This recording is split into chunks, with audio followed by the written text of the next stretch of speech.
Hi everyone, welcome to my new blog. Please ignore this, এটার উপর কাজ চলছে।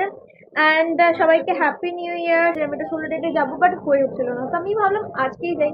যদিও জানি না কিরকম কি হবে বাইরে, ভয়ে আছি একটু। অ্যান্ড ফাইনালি আমি বেরিয়ে পড়েছিলাম আমার বাড়ি থেকে। আমি স্নিকার্স পরেছি। অ্যান্ড ফার্স্ট উইকে প্রচুর ঠান্ডা পড়েছিল ফর দ্য ফার্স্ট টাইম। তারপরে একটা বাসে উঠলাম বেলগাছিয়া যাওয়ার জন্য, কারণ আমার বাড়ি থেকে 30 মিনিট লাগে মেট্রোতে। অ্যান্ড এখানে আমি নেলস দেখাচ্ছি, কারণ গিটার শেখার জন্য আমি খুব একটা নেলস বড় করি না, মাঝে মাঝে বড় করি। অ্যান্ড এই বেলগাছিয়া মেট্রো, এখানে আমি যাচ্ছি মেট্রো নেওয়ার জন্য। এখানে ওয়েট করছিলাম মেট্রোর জন্য। মেট্রো তো চলে এসেছিলো অ্যান্ড আমি একটাও সিট পাইনি, তো দাঁড়িয়ে দাঁড়িয়ে যেতে হয়েছিল। সব শেষে ময়দানে বসার জায়গা পেয়েছিলাম, দেন আমি রবীন্দ্র সরোবর নামি। গাইজ, আমি সবে রবীন্দ্র সরোবর মেট্রো স্টেশন থেকে বেরালাম। অ্যান্ড এখন আমি সাউথ সিটির দিকে যাচ্ছি, বাট কোনো অটোওয়ালা আমাকে নিচ্ছে না, কারণ আমি একা আছি। ওয়াও, আমাকে হেঁটে যেতে হবে 30 মিনিট। তারপরে কি হয়েছিল জানি না, একটা অটোওয়ালা এসে আমাকে বললো, দিদি আপনি কি সাউথ সিটি যাবেন? অ্যান্ড আমি কত লাকি ফিল করেছিলাম, আই ক্যান এক্সপ্লেন। ফাইনালি একটা অটোওয়ালার আমার উপর মায়া হলো, অ্যান্ড আমাকে সাউথ সিটি নামিয়ে দিল 12 টাকায়। অ্যান্ড আমি পৌঁছে গেছি সাউথ সিটি। কিন্তু আমার ফটো কে তুলে দেবে আজকে? আমাকে জায়গা খুঁজতে হবে ফটো তোলার। ফটো তুলে দেওয়ার কেউ নেই, অগত্যা একটা সেলফি তুলি।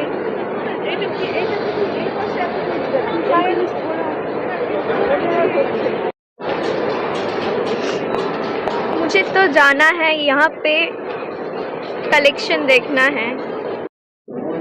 চারার কালেকশন অনেক ভালো হয় সাউথ সিটিতে, তো সেইবারেও অনেক ভালোই ছিল। বাট আমার বাজেট অনুযায়ী প্রচণ্ড দাম বেশি ছিল, বাট কোয়ালিটির দিক থেকে ওজি ছিল।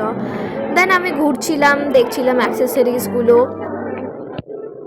ভাই, এটা কেমন চাবির রিং? এই সোয়েটারগুলো ভালো, অনেক ট্রেন্ডিং এ আছে এগুলো। তারপর আমি আমার ফিট চেক করছিলাম।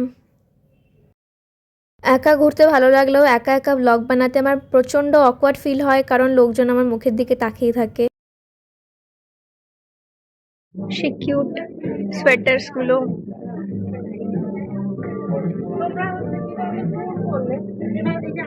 এগুলো অনেক পপুলার আছে। এগুলো কত কিউট, মাই গড। একটা বইয়ের দাম 650, গুডনেস, বাট কিউট আছে। দেন আমি পারফিউমগুলো ট্রাই করছিলাম, অ্যান্ড এটা কী ছিল আমি জানি না যদিও, বাট এত দাম কেন সেটাও বুঝতে পারছিলাম না। তাতে বাইরে দেখে বেরিয়ে এলাম। মাই গড, এত দাম! 10-এর ওপরে, লিটারেলি সবকিছু 10-এর ওপরে।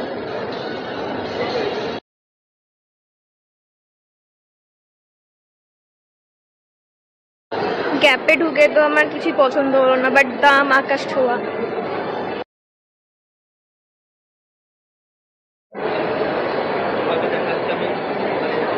সোলো ডেটের ডিসঅ্যাডভান্টেজ, কেউ ফটো তোলা যাওয়ার নেই। গুডনেস। আমি লিটারেলি প্রথমবার যখন এসেছিলাম হাওয়াই চপ্পল পরে এসেছিলাম। আমি কলেজ থেকে এসেছিলাম শুধুমাত্র জাংকুকের পোস্টার দেখবো বলে। সিকেতে ঢোকার পর ভাই রে ভাই, সব জায়গাতে শুধু জাংকুককে আমি দেখতে পাচ্ছিলাম, মানে আমি অনেক এক্সাইটেড হয়ে গেছিলাম।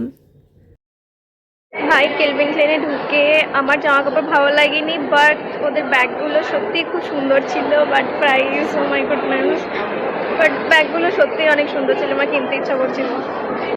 আমি বাইরে দেখে দেখে ভেবেছিলাম, বাইরে থেকে কেলভিন ক্লেনে দেখে ভাবলাম যে জাংকুকের কোনো পোস্টার নেই এবারে, লাইক কিছু দেখাচ্ছে না। ভেতরে ঢুকে দেখি সব জায়গাতে শুধু জাংকুক আর জাংকুক, সব জায়গাতে। অ্যান্ড আমি অনেক ছবি তুলেছি, প্রথমে একটু ভয় লাগছিল যে আমাকে লাইক তুললে কিছু বলবে কিনা, বাট দেবার নাইস, কিছু বলিনি। এ লাইটিংটা ভালো, বেশ লাইটস, অনেক লাইটস আছে।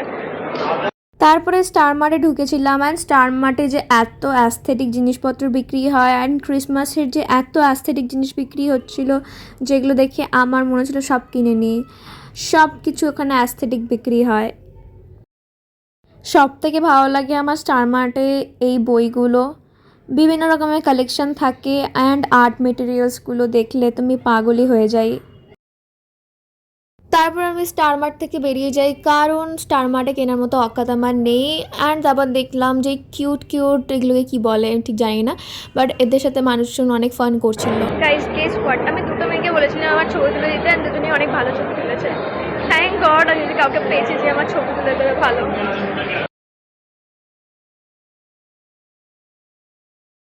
মনে হচ্ছে পুরো কলকাতা সাউথ সিটি চলে এসছে ভাই সাহাব।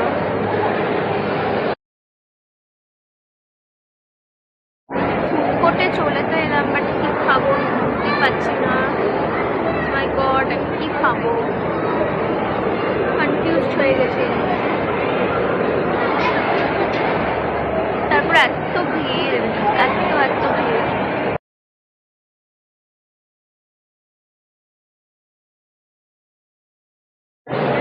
অর্ডার করবো বুঝতে না পেরে আমি যে কোনো কিছু একটা অর্ডার করে দিয়েছি। তো আমাকে দিয়েছে এটা, এটা খেলে অনেক ক্যালোরিজ আছে আমি জানি, আর আমার ডায়েট আমি বলেছিলাম, বাট কই না, একবার খেলে কিছু হয় না। পুরো কলকাতা জুড়ে শুধু আমি ফিট চেক করার জায়গা খুঁজছিলাম সেদিন। সব দোকানদাররা আমাকে বলছে অনেকটা দূর দিদি, আপনি হাঁটতে পারবেন না, হেঁটে যান না, আপনি একটা অটো নেন। বাট তাদেরকে কী করে বোঝাই আমি যে আমি অনেক আইসক্রিম খেয়ে ফেলেছি and I have to work, না হলে ক্যালোরি যেটা বার্ন করবো কী করে আমি। তো জলও কিনে ফেলেছি আমি ক্যালোরি বার্ন করার জন্য, অনেক হাঁটতে হবে, হেঁটেই আমি পৌঁছাবো মেট্রো।